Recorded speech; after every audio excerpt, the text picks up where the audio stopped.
Bonjour, aujourd'hui on se retrouve sur la partie 2 de comment bien débuter en faisant le mode Impossible Start. Donc commençons sans membre et en étant endetté d'un million.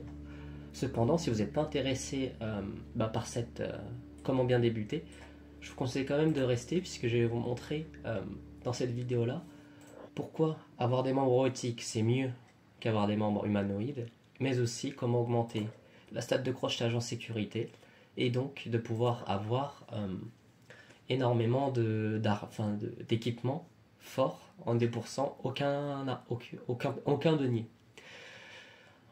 Alors là, je vais vous montrer les membres. Dans l'épisode 1, j'avais volé des membres très très nuls, mais elles me permettaient de faire une chose très importante. D'abord, puisque j'avais pas de bras, je pouvais pas me soigner ni crocheter de serrure, là je peux, mais surtout c'est les jambes. Là, je me suis fait aggro par une bonne vingtaine d'ennemis. Et attends, je vais vous montrer vite fait. Voilà, là malheureusement, il court à 18, tandis que moi, je cours à 6. Je pourrais pas les éviter et ils vont me rattraper obligatoirement. Donc ce que je vais faire, c'est que je vais enlever mes membres inférieurs, donc mes jambes. Et là, regardez, ils m'ignorent tous. Alors là, je vous préviens juste, je suis en avant une prévention. Là, eux, de base, ils vous attaquent pour pouvoir vous manger. Sauf qu'ils ont vu que je suis un robot. Donc là, ils vont juste me taper, me mettre dans les pommes, et ils vont partir. Mais si jamais vous étiez quelqu'un qui, au lieu du pétrole, avait du sang, donc toutes les autres races, ils vont juste vous capturer et vous emmener à leur base, qui est ici. Moi, vu que je suis un squelette, j'ai pas de sang, ils n'ont aucun intérêt à me capturer. Donc cette technique-là s'applique seulement si vous jouez un robot, ou alors si vous jouez contre une race qui veut vous emprisonner, c'est-à-dire toutes les factions. Ça vous évitera de vous faire tabasser et de risquer de mourir. En début de jeu, c'est ce que vous allez faire. Bon, maintenant qu'ils sont partis, je vais me remettre mes membres. Donc vous faites membre. Après, vous n'êtes pas obligé de mettre les membres, c'est juste que je passe de 1 à 6. Et voilà. Maintenant, ce que je vais faire là, c'est me soigner, parce que j'ai pris des dégâts. Vous avez soit deux possibilités. La première, c'est de faire clic droit à réparation. Voilà, il va se soigner. Mais ce que je vous conseille de faire, surtout quand vous avez un grand nombre de personnages, ça va vous éviter qu'ils meurent, c'est de sélectionner votre groupe, puis de faire un shift, clic gauche, médecin. Là, regardez, il soigne automatiquement lui, et il va soigner tous ses alliés du moment qu'il a un soin adapté. Donc, réparation pour les robots et bandage pour les humains. Enfin, le reste, pardon. Et donc, ils vont faire le tour. Tous les personnages qui ont cet attribut-là vont soigner tous vos alliés. Après, si vous avez des lits, vous pouvez sélectionner une partie de vos membres et appuyer sur Shift, sauver. Donc, une fois qu'ils seront soignés, parce que c'est dans cet ordre-là, là, ils vont chercher les gens à soigner. Une fois qu'ils seront soignés, ils vont chercher les gens qui sont par terre et les mettre dans le lit pour les soigner plus rapidement. Maintenant, là, je vais faire un petit cut, mais juste, je vais vous expliquer où est-ce que je vais aller. Je vais aller ici. Pour ceux qui ont vu l'épisode 1, j'étais là pour avoir augmenté ma stat de vol en sécurité. Et maintenant que j'ai développé ma stat de vol en sécurité, je vais aller dans une grande ville pour pouvoir voler. Ouais, bon voilà. Là, donc dans cette ville-là, je vais développer le crochetage de serrure. Et je vais vous montrer pourquoi voler c'est bien pour avoir une forte économie et économiser énormément et d'avoir un bon équipement en early. Bon, je vous laisse à tout de suite. Alors là, je me suis retrouvé comme je vous l'ai dit ici. Bon, moi, ils vont m'agresser à vue puisque c'est le mode Impossible Start qui fait que je suis détesté par tout le monde. Mais pour vous, moi mon but là c'est de me faire capturer. Donc voilà, j'ai pas besoin de faire attention, ils vont juste me capturer. Mais pour vous, si vous jamais ils sont pas hostiles envers vous, le meilleur moyen c'est d'aller voler ou de crocheter une serrure. Comme ça ils vont vous récupérer et ils vont vous enfermer. Là votre but c'est de vous faire enfermer. Je vais juste montrer. Là, il m'attaque pas. Ouais, enfin, monsieur, ça va peut-être temps de m'arrêter. Hein. Aïe, aïe, aïe. Bon, je sais pas pourquoi, ils mettent toujours du temps à vous arrêter. Mais là, vous avez vu, je suis pas tombé dans les pommes. Ils ont juste attendu. Ça doit bugger un petit peu. Maintenant que je suis enfermé, je vais juste me soigner. J'avais enlevé le mode robotique. Alors, maintenant que je suis soigné, je suis ici. Donc, je vais pouvoir crocheter en sub-sécurité. Pourquoi? Parce que personne ne me regarde. Et vous voyez, j'avais 5% de chance. Là, bon, je suis à 2% puisque j'ai mes bornes robotiques très nulles. Mais tant que j'ai un pourcentage de chance de réussir, le personnage va continuer jusqu'à qu'il y arrive. C'est pour ça que c'est... contrairement aux autres jeux, il faut avoir des outils de crochetage. Là, vous n'en avez pas besoin. Il faut juste avoir augmenté le plus possible. Comme ça, vous aurez plus de chances de crocheter. Je vais peut-être aller en x3. Enfin... Vous voyez, ça augmente. Bon, c'est long, hein. Donc, je vous conseille de regarder une petite vidéo en attendant. Mais ça vous permet de crocheter en toute sécurité et d'augmenter donc votre barre de crochetage très facilement, sans craindre de vous faire attaquer, de vous faire repérer par des ennemis. Parce que sinon, si vous le faites ça dans une ville, ils vont juste vous repérer, vous tabasser et vous enfermer. Donc là, j'ai accéléré le processus. Voilà. En plus, ici, il y a des mannequins d'entraînement. Ça va permettre d'augmenter mon attaque de mêlée jusqu'au niveau 15. Donc une fois que j'aurai développé ma statistique de crochetage le plus possible, je vais en profiter et utiliser ces mannequins là pour augmenter mon attaque de mêlée jusqu'au niveau 15. Voilà. Là vous voyez, j'ai un crochetage réussi. Donc là, ce que je vais faire, c'est que je vais m'échapper et je vais re-rentrer. Comme ça, je suis encore emprisonné et je peux recrocheter les serrures. Si jamais vous vous dites que là il y a des gardes, c'est pas grave, parce que vous pouvez crocheter les serrures devant eux, ils vont rien faire. La seule chose où ils vont vous aggro, c'est quand vous allez sortir de prison. Là ils vont vous attaquer. Mais là si vous crochetez devant eux, ils vont rien vous faire. Voilà. Là j'ai augmenté mon crochetage au niveau 50 et mon attaque de mêlée niveau 15, puis j'irai ici. C'est là où il y a les membres robotiques les plus intéressants. Hormis vers là aussi, non pas là, ici, là aussi il y a des bons membres robotiques. Et bon là vous voyez ça va être lent, hein. On se retrouve, je vais juste cut et on se retrouvera après. A tout de suite. Alors me revoilà. J'ai passé 1 heure à développer la stat de crochetage. L'attaque de mêlée, je vais pas mentir, j'ai eu un petit peu la flemme. Là, regardez, la furtivité, elle est excessivement importante, puisque personne va me repérer. Par contre, vous voyez, là s'il m'avait vu, il m'aurait attaqué directement. Par contre, faut pas que la barre elle soit ensoleillée, puisque même si vous avez 100%, si la barre est ensoleillée, il risque de vous repérer. Là, je vais entrer dans ce magasin là. Moi j'ai choisi ça puisque dans ma partie j'ai des membres éclatés, donc je vais remplacer mes membres. Mais si vous voulez avoir des meilleurs équipements d'armure, etc., c'est pareil, mais vous allez dans des magasins d'armure ou d'attaque, enfin ou d'armes, pardon. Là, le problème c'est que vu que mes membres ils sont éclatés, j'ai 0% de chance de crocheter. Donc ce que je vais faire, c'est que je vais voler d'autres membres. Puisque là, regardez, en crochetage j'ai moins 80% et en vol j'ai moins 80%. Donc autant dire que je vais me faire repérer tout de suite et je vais rien pouvoir crocheter. Ça tombe bien, j'ai des membres. Vous voyez, là, vu que j'ai augmenté à 87 et ma furtivité à 89, lui, même si je suis en face de lui, il peut pas me repérer. J'ai gauche. Là, j'étais à 0.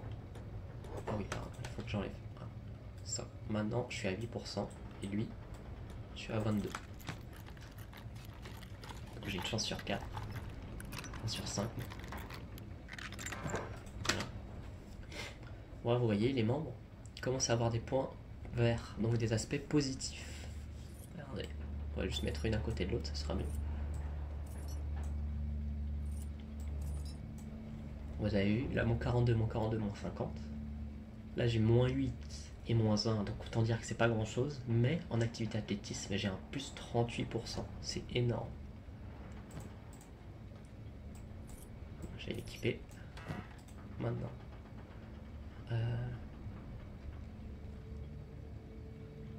Left, c'était ma jambe de gauche, ouais. Là je vais prendre une jambe droite. Là vous voyez j'ai augmenté, là ça se compense. Ma furtivité à plus 18, là j'ai un moins 8, donc je vais même plus en gagner plutôt qu'en perdre. Mais en plus, je vais gagner un plus 3. Donc je vais courir là 40% plus vite que ma vitesse initiale. Oui. Ensuite, on va prendre une arme, un bras, pardon. Right. Bon, c'était celui qui était nul.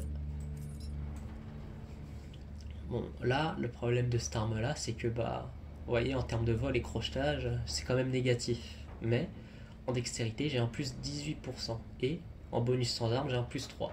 C'est quand même pas négligeable. Et la dextérité, c'est une start excessivement importante en statistique. Pourquoi? Parce qu'elle va vous permettre d'attaquer beaucoup plus rapidement et de vous défendre plus rapidement. Je vais vous montrer juste là à quel point le crochetage, la furtivité c'est fort. Oh, oui, la furtivité c'est fort. Vous voyez, je suis devant lui. En presque en soleil, en moitié soleil, moitié... Enfin, voilà. Vous voyez à quel point c'est fort. Bon, je vais juste prendre du soin, je profite. Là en termes de vitesse, vous voyez, je suis de base, je dois être à 24. C'est presque la limite des robots. La limite des robots c'est 25. Mais là avec mes bonus, je suis à 33. Et je suis en mode furtif. Donc là je suis à 33 en furtivité. Alors que personne ne me repère. Et eux ils sont à 23. Donc moi je cours à 33, eux ils courent à 23. Donc là ils pourront pas m'attraper. Mais vous voyez, même en termes de furtivité, je suis juste devant eux. Hein.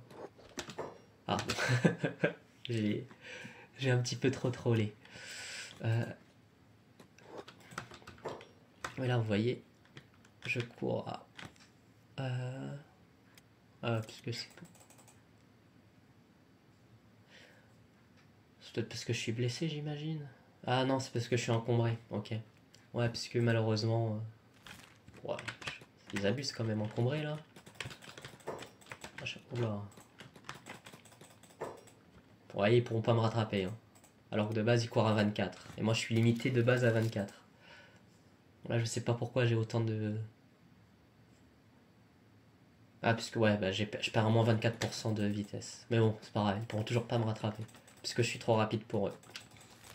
Maintenant, je veux aller ici. Puisque vu que je fais une solo run, c'est le meilleur endroit pour avoir une arbalète.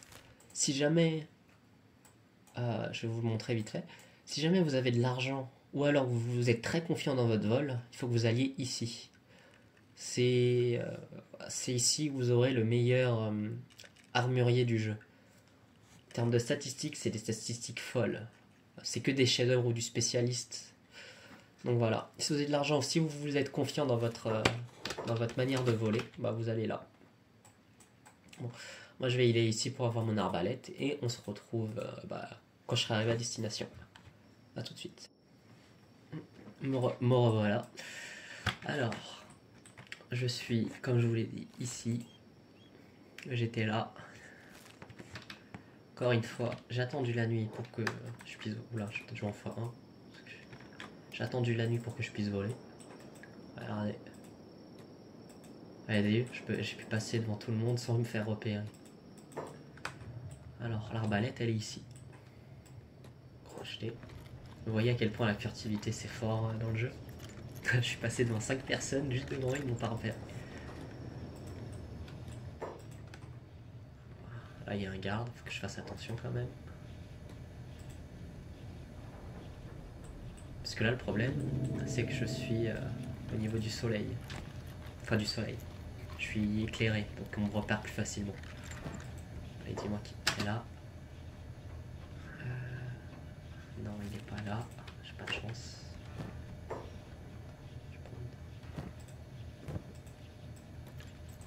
Là,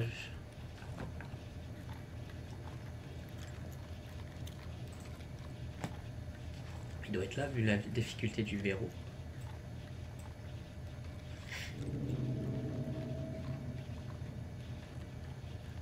Bon, je sais pas s'il y aura encore des gens qui seront à ce moment-là de la vidéo, vu que j'ai vu que le watch time était de 8 minutes 30 pour la première. Je sais même pas si je pars dans le vide, mais c'est pas grave. Voilà. Là, vous avez il y a celle-là. Ou celle-là. Moi, je préfère celle-là. Parce qu'elle est plus désignée pour tuer les... Mince, comment ça s'appelle? Les humains. Et vu que je vais affronter énormément d'humains, je préfère celui-là. En type de munitions, regardez, carreau longue portée. Voilà, je vais chercher des carreaux longue portée. C'est les Eagles, hein. Enfin, dès que vous voyez le mot aigle, c'est l'une des meilleures armes. Carreau longue portée, voilà. Carreau longue portée. Là, vous voyez, c'est pas des carreaux longue portée, c'est des carreaux normaux. Donc c'est pas ce qui m'intéresse. Je suis carreau lourd. Non, ça m'intéresse pas. Oui, ça c'est de la bouffe, on s'en fout. Toujours jouer en x1. Et quand vous voulez, vous mettez pause. Toujours mettre pause quand vous voulez. Et donc, niveau munitions, on a connu mieux.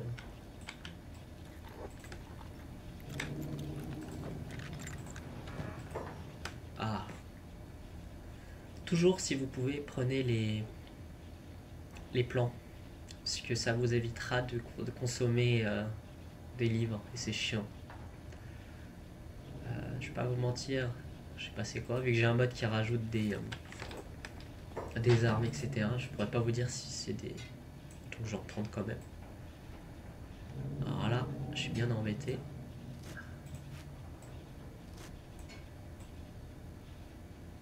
Tant pis. Je vais juste prendre ça. Je vais pas prendre ça. Ouais, vous voyez, mon inventaire, il est bien limité. Donc je vais aller prendre les sacs à dos.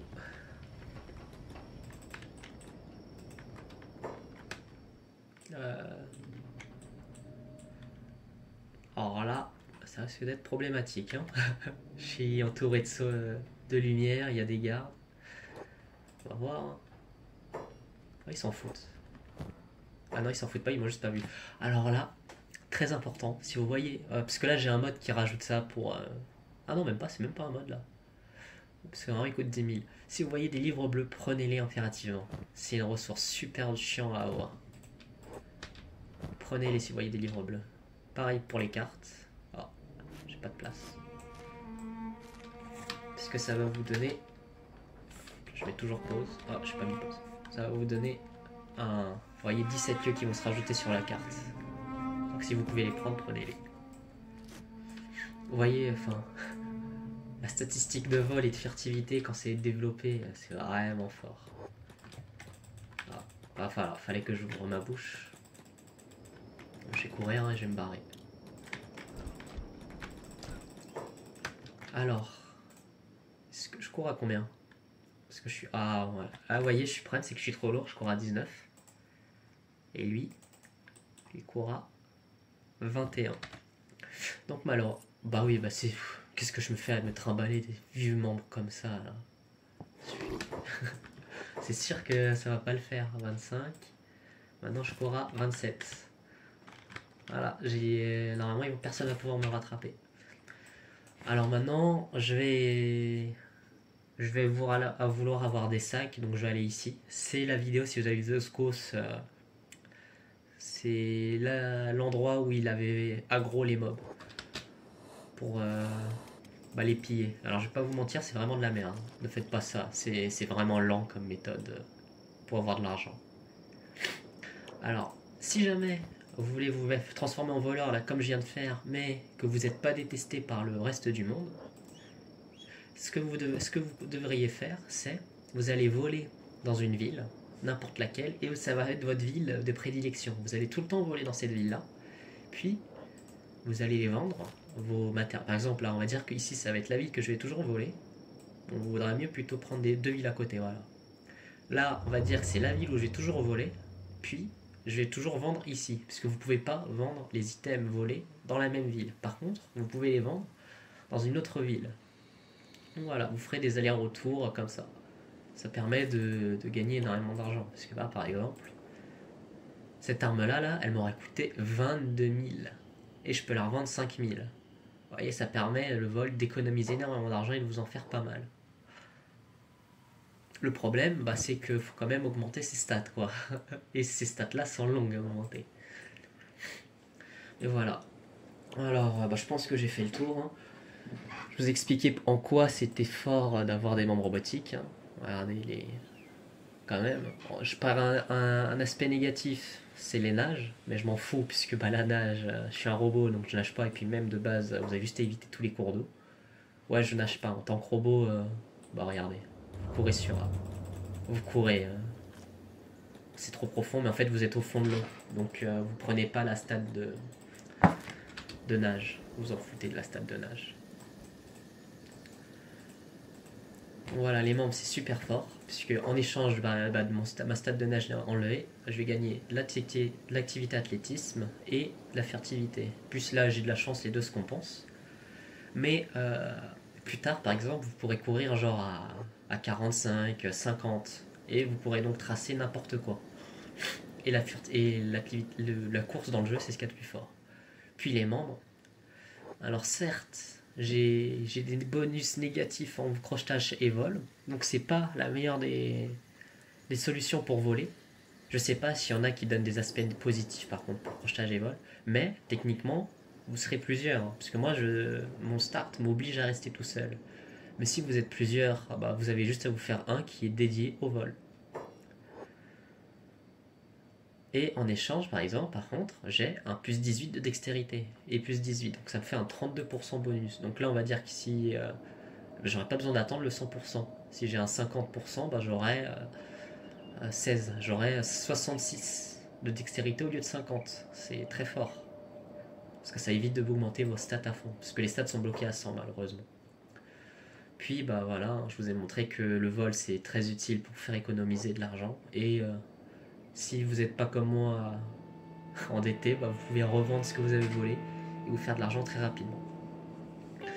Voilà, j'espère que vous avez apprécié cette vidéo. Bon, vu le watch time, comme je l'ai dit, il y a peu de personnes qui sont allées jusqu'ici. Malheureusement, mais bon, c'est pas grave. Et dans la prochaine vidéo, je vais vous montrer comment augmenter les stats de combat justement. Et la stat de force. Parce que bon, c'est chiant d'être limité à 20 quoi. Donc je vais vous montrer comment augmenter la stat de force, de résistance, et la stat de résistance et la stat de combat efficacement. La résistance très rapidement et la stat de combat efficacement en prenant le moins de risques possible, mais en la faisant quand même augmenter très rapidement. Voilà, j'espère que cette vidéo vous a plu et bah, je vous souhaite une bonne journée. Au revoir.